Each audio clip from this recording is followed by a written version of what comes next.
एक बड़ा मुर्गा था जिसके सिर पर लाल कलगी थी और शरीर पर चमकीले लाल पंख थे। वो बहुत सुंदर और शानदार दिखता था और इसी वजह से उसे अपने आप पर बड़ा घमंड था।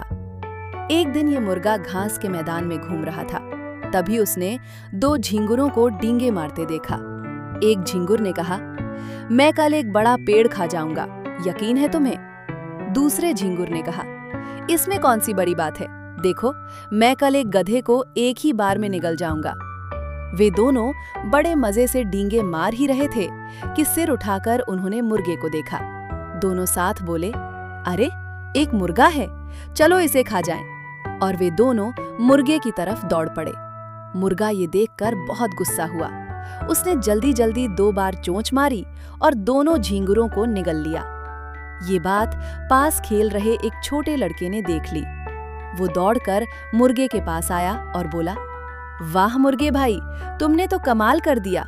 वो दोनों झींगुर कितनी बड़ी बड़ी डींगे मार रहे थे और तुमने एक ही पल में दोनों को चट कर दिया। तुम सच में बहुत बहादुर हो। ये सुनकर मुर्गे का सिर और भी ऊंचा हो गया। उसने सोचा, हाँ मैं सच में बहुत बड़ा और बहादुर हूँ। उसने अब छोटे मोटे कीड़े खाना भी छोड़ दिया और सोचने लगा कि अब तो उसे बस झींगुर ही खाने चाहिए। कुछ दिन बाद मुर्गे ने एक छोटा झींगुर देखा जो एक घास के तिनके के पास कूद कूद कर खेल रहा था। मुर्गे ने सिर ऊंचा उठाया और बड़े रौब से चलकर उसके पास गया। बोला, अरे छोटे, तुम डींगे क्यों नहीं मारते? जाओ किसी साथी को बुलाओ ताकि मैं तुम दोनों को एक साथ खा सकूं। छोटे झींगुर को कुछ समझ नहीं आया। उसने पूछा, तुम क्या कह रहे हो? मैंने कोई डींग नहीं मारी। मुर्गे ने गर्दन अकड़ाते हुए कहा, क्या तुम्हें नहीं पता? कुछ दिन पहले 2 झींगुर डींगे मार रहे थे। मैंने उन्हें एक ही बार में निगल लिया। वे तुम्हारे माँ बाप ही थे। छोटा झींगुर और भी उलझ गया। उसने कहा, मेरे माँ बाप तो घर पर ही हैं, वे तुम्हारे पेट में कैसे जा सकते हैं? फिर उसने थोड़ा सोचा और बोला, अच्छा, तुम उन 2 झींगुरों की बात कर रहे हो? वे मेरे माँ बाप नहीं थे। वे दोनों बड़े शैतान थे, जिसे देखो उसे काटते रहते थे। एक मुर्गे ने उन्हें खा लिया था।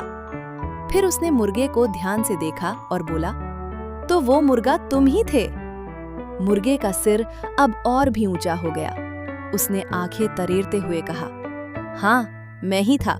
अब तुम भी चुपचाप कूदकर मेरे मुंह में आ जाओ, नहीं तो मैं चोंच मारूंगा। छोटा झींगुर ये सुनकर बहुत गुस्सा हुआ। उसने कहा, तुम बड़े बेतुके हो, मैं तुम्हारे मुंह में कूदने वाला नहीं हूं। मुर्गे ने उसे तुच्छ समझते हुए कहा, हिम्मत है तो मुझसे लड़ो। लड़ना है तो लड़ो, मुझे तुमसे जरा भी डर नहीं लगता। छोटा झींगुर जानता था कि मुर्गा उससे कहीं ज्यादा ताकतवर है, फिर भी वो बिल्कुल नहीं डरा। एक ही उछाल में वो मुर्गे के सामने आकर खड़ा हो गया। मुर्गे ने पंख फड़फड़ाए और दौड़कर जोर से चोंच मारी। उसने सोचा, अब तो इसे खा लिया। लेकिन जब उसने देखा तो चोंच में सिर्फ मिट्टी का एक टुकड़ा था। छोटा झींगुर गायब हो गया था। अचानक मुर्गे को अपनी पीठ पर हल्की सी आहट सुनाई दी। छोटा झींगुर कूदकर उसकी पीठ पर चढ़ गया था। मुर्गा और भी गुस्सा हो गया। उसने गर्दन घुमाकर पीठ पर चोंच मारने की कोशिश की, तो झींगुर ने फिर एक उछाल लगाई और सीधे उसकी कलगी पर जा बैठा। उसने अपने नुकीले दांत खोले और चिमटे की तरह मुर्गे की लाल कलगी को कसकर पकड़ लिया। मुर्गा दर्द से उछलने कूदने लगा और जोर जोर से चिल्लाने लगा। छोटे झींगुर ने कहा, कहो कि अब कभी घमंड नहीं करोगे तो मैं तुम्हें छोड़ दूंगा। मुर्गा ये सुनकर अकड़ गया। उसने सोचा, मैंने इतने बड़े बड़े मुर्गों से लड़ाई लड़ी है, कभी माफी नहीं मांगी। एक छोटे से झींगुर से माफी मांगूं? कितनी शर्म की बात है। लेकिन उसकी कलगी अब टूटने ही वाली थी। दर्द के मारे उसकी आंखों से बड़े बड़े आंसू गिरने लगे। आखिर उसने हार मानते हुए कहा, ठीक है, मैं अब कभी घमंड नहीं करूंगा, मुझे छोड़ दो। छोटा झींगुर तेजी से जमीन पर कूदा और 2-3 उछालों में जंगली घास के झुरमुट में छिप गया। मुर्गे ने सिर हिलाया, दर्द थोड़ा कम हुआ। उसे बड़ा गुस्सा आया और वो झींगुर को ढूंढने निकल पड़ा। लेकिन छोटा झींगुर तो कब का अपने घर पहुंच गया था और खुशी से गाना गा रहा था। वही लड़का ये सब देख रहा था।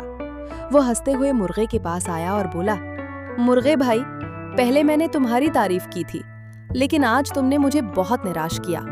उस छोटे से झींगुर ने तुम्हारी कलगी पकड़ ली और तुम रोते रहे। घमंड करने से कुछ नहीं मिलता, बल्कि एक दिन छोटों से भी मात खानी पड़ती है। मुर्गे को बड़ी शर्म आई। उसने सोचा, ये लड़का सही कह रहा है। वो झींगुर इतना छोटा था, फिर भी मुझसे नहीं डरा और मुझे हरा दिया। उसके बाद जब भी मुर्गा उस छोटे झींगुर को याद करता, उसकी कलगी में दर्द होने लगता और उस दिन के बाद उसने घमंड करना हमेशा के लिए छोड़ दिया।